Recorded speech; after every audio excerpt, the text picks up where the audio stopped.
Hello, and welcome to this month's Safety Minute. The ripple effect is a concept in safety which shows how an incident affects people's lives and ripples out into all the other aspects of their lives, including their loved ones. Everything from their hobbies, their activities, their loved ones, their job, their friends, it all ripples out from that one incident. There's a few things, though, that this ripple effect, it doesn't really tell you about what occurs with an incident. And that's what I want to share with you today. The first thing that they don't tell you in the ripple effect on what really occurs is that they use these little stones. But that's not what really occurs. In fact, you have to take the weight of a full-grown adult plus all the equipment, the machinery, all that energy and throw it into the water. It's that violent eruption of the water that flies out. And it isn't followed by little ripples. Instead, it's waves that come crashing into your life, destroying everything that you love, everything you've built, everything you've worked so hard for. The second part that they don't tell you about is that rock doesn't gently float to the bottom. Instead, it sinks in an instant. And that rock is you, being swallowed up by the water, completely enveloped, sitting at the bottom in the depths of despair. It's there, lying on that bottom, that you get to deal with the anxiety, the depression, the anger, the pain, all the injuries, looking at how your future changed. It's also there, where you get to realize what it is you could have done differently to prevent that incident. And just like a rock can't bring itself to the surface, when you're recovering from an injury, you will require help. And that means you will need people to lift you up. They'll need to help you with the simplest things, from your bathroom routine to getting dressed. Things like your independence when you like to drive yourself. You require help in every single way when you're recovering from an incident. Another aspect of the ripple effect they don't tell you about is that for some injuries, there is no shoreline. The ripples never end. And this can happen in a multitude of ways. For some people, the injury continues to progress. Like in my instance, I'm 18 years into my incident, and my hand is slowly, the fingers are getting twisted out of place.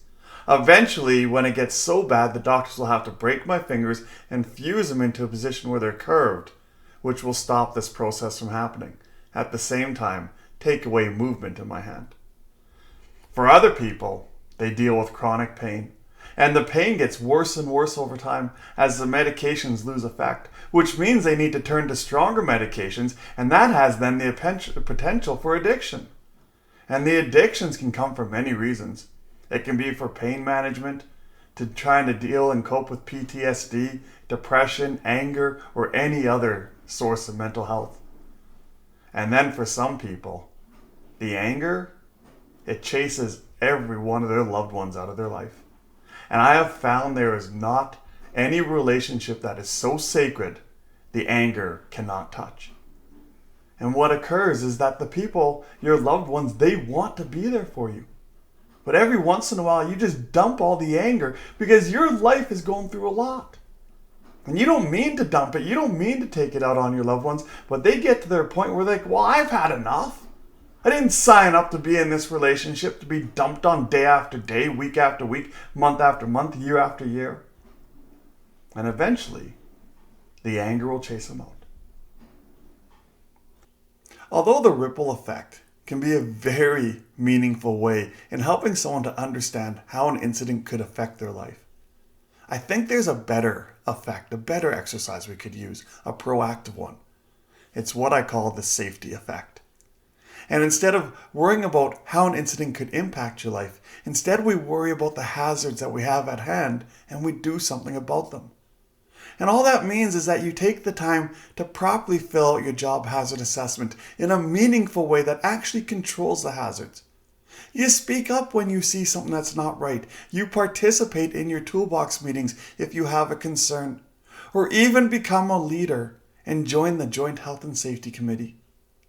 It's by doing these things, by proactively going after the hazards so that we can assess them and control them, that we can completely eliminate the ripple effect.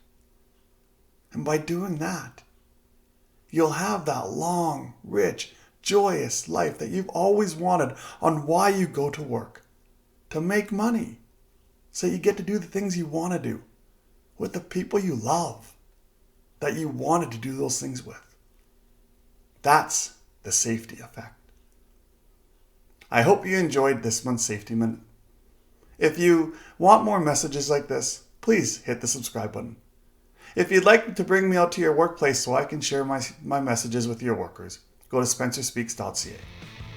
And until the next Safety Minute, stay safe.